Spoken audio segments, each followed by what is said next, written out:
Hello friends, நம்ம இன்றைக்கி இதை பற்றி பார்க்க போனால் மல்லி வரப்போகிற எபிசோடில் என்ன இன்ட்ரெஸ்டிங்கான சுவாரஸ்யமான விஷயம் நடக்க போகுதாங்க பார்க்க போகிறோம். வாங்க வீடியோக்குள்ளே போயிடலாம். டாக்டர் செக் பண்ணி பார்த்துட்டு இந்த ராஜேஸ்வரி வீக்காக தான் இருக்காங்க. அதில் கொஞ்சம் கேர்லெஸ்ஸாக விட்டுறாதீங்க, அவங்கள கொஞ்சம் பத்திரமா பார்த்துக்கோங்க அப்படின்ற மாதிரி சொல்கிறாங்க. அதுக்கு பார்த்தீங்கன்னா சரிங்க மேடம், நான் பார்த்துக்கிறேன் அப்படின்ற மாதிரி பார்த்தீங்கன்னா நம்ம விஜய் சொல்கிறாருங்க. ஆனால் நம்முடைய விஜய்க்கு தெரியும் நம்மளால் பார்த்துக்க முடியாது. நம்ம மல்லிக்கிட்ட இந்த பொறுப்பை கொடுத்தா கண்டிப்பாக மல்லி கண்ணு கருத்துமா அக்காவை பார்த்துக்குவா. என்ன பிரச்சனையாக இருந்தாலுமே அது மல்லி மனசில் வச்சுக்க மாட்டான் அப்படின்றத தெரிஞ்சுக்கிட்டு நம்ம மல்லிக்கிட்ட பார்த்துக்க சொல்கிறாருங்க. இன்னொரு பக்கம் இந்த ரஞ்சிதா ஒரு பக்கம் நான் தான் ராஜம்மா பார்த்துக்கணும். ஏன்னா இந்த வீட்டில் நமக்கு சப்போர்ட்டுக்குன்னு இருக்கிறது ராஜம்மா மட்டும்.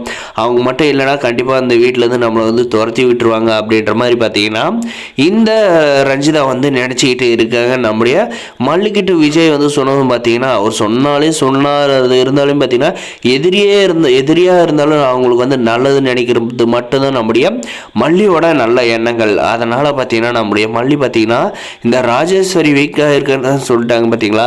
அவங்களுக்கு எந்த ஒரு உடம்பு வலியும் இருக்கக்கூடாது அப்படின்னு பார்த்தீங்கன்னா காலெல்லாம் பிடிச்சி விடுறாங்க நம்முடைய மல்லி. இதெல்லாம் பார்த்தீங்கன்னா சும்மா எதிரிக்கு போயிட்டு இந்த மாதிரி செய்கிறாங்களா அப்படின்றப்ப கோபம் வந்தாலுமே ஒரு மனிதாபிமான இதில் நம்முடைய மல்லி இதை பண்ணுறாங்கன்றப்ப பெருமையாக இருக்குங்க. ஒரு பக்கம் இந்த ராஜேஸ்வரி பார்த்தீங்கன்னா இந்த ரஞ்சிதா பார்த்தீங்கன்னா ஐயோ ராஜம்மா வேறு மயக்கத்துலேருந்து முழிச்சிட்டாங்களா இல்லைன்னு தெரியலையே அப்படின்ற மாதிரி இது நீட்டு சும்மா நல்லா சிகப்பாக நல்லா பழுத்து இருக்கிற மாதுளையை எடுத்து அதை ஜூஸ் போட்டு அப்படியே எடுத்துகிட்டு வராங்களாம். எடுத்துகிட்டு ரூமுக்குள்ளே எட்டி பார்த்தா உள்ள நம்ம மல்லி காலை அழுத்திட்டு இருக்காங்க. பார்த்ததும் பயங்கர ஷாக் ஆகிட்டாங்க. ஷாக் ஆனதோட விட்டாலா இந்த மல்லி என்ன ராஜம்மா காலை பிடிச்சி அழுத்தி விட்டுட்டு இருக்கா.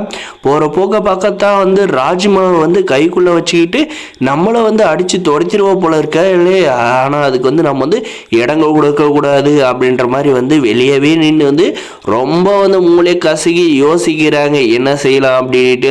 அதே சமயம் இந்த ராஜேஸ்வரி பார்த்தீங்கன்னா கண் முழிக்கிறப்ப நம்முடைய மல்லி கால் அழுத்திட்டு இருக்கிறத பார்த்துட்டோம்.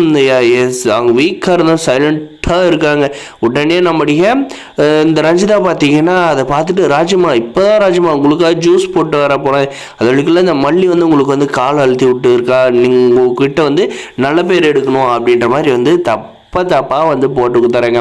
உடனே நம்ம மல்லி பார்த்தீங்கன்னா விஜய் கிட்ட போயிட்டு உங்கள் அக்கா கண்ணு முழிச்சிட்டாங்க அப்படின்ற மாதிரி சொன்னது நம்முடைய விஜய் பதறி அடிச்சுட்டு ஓடி வர போகிறாருங்க. அக்கா ஏக்கா இப்படி இருக்க, கண்டதெல்லாம் நீ எதுக்காக யோசிச்சுக்கிட்டு இருக்க, ஒழுங்காக சாப்பிட்டு நீ ஒழுங்காக உடம்பை பார்த்துக்கலாம்ல, எதுக்கு இப்படியெல்லாம் பண்ணிக்கிட்டு இருக்க, நீ ஒரு நிமிஷம் மயக்கம் போட்டு விழுந்தது எனக்கு உயிரே போயிடுச்சு அப்படின்ற மாதிரி சொல்கிறாங்க. அதுக்காக உங்களுடைய ஹஸ்பண்டுக்கு பசங்களுக்கெல்லாம் நான் என்ன பதில் சொல்லியிருப்பேன், உங்களுடைய எழுத்தை நல்லபடியாக பார்த்து இல்லை இந்தியா கிளைமேட் செட் ஆகலன்னா நீங்கள் கனடாவுக்கே கிளம்பி போயிருங்க அப்படின்ற மாதிரி சொல்கிறாங்க. உடனே இந்த ரஞ்சிதா பார்த்தீங்கன்னா அதெல்லாம் ஒன்றும் இல்லை மாமா, நீங்கள் இந்த மல்லியால் தான் எல்லாம் ராஜம்மாவுக்கு டென்ஷனு, மற்றபடி எதுவும் இல்லை அப்படின்ற மாதிரி சொல்கிறாங்க. ஏன்னா அப்போ தானே இந்த ரஞ்சிதாவுக்கு இந்த ராஜேஸ்வரி சப்போர்ட் இருக்கும், அப்போதனால தான் வீட்டுக்குள்ளே அராஜகம் பண்ணலான்றதுக்காக அப்படி சொல்கிறாங்க. வரப்போ எபிசோடு இப்படி தான் கொண்டு போகிறோம். இந்த வீடியோ லைக் பண்ண மறக்காம சேனல் சப்ஸ்கிரைப் பண்ண மறக்காம சப்ஸ்கிரைப். தேங்க்ஸ் ஃபார் வாட்சிங்.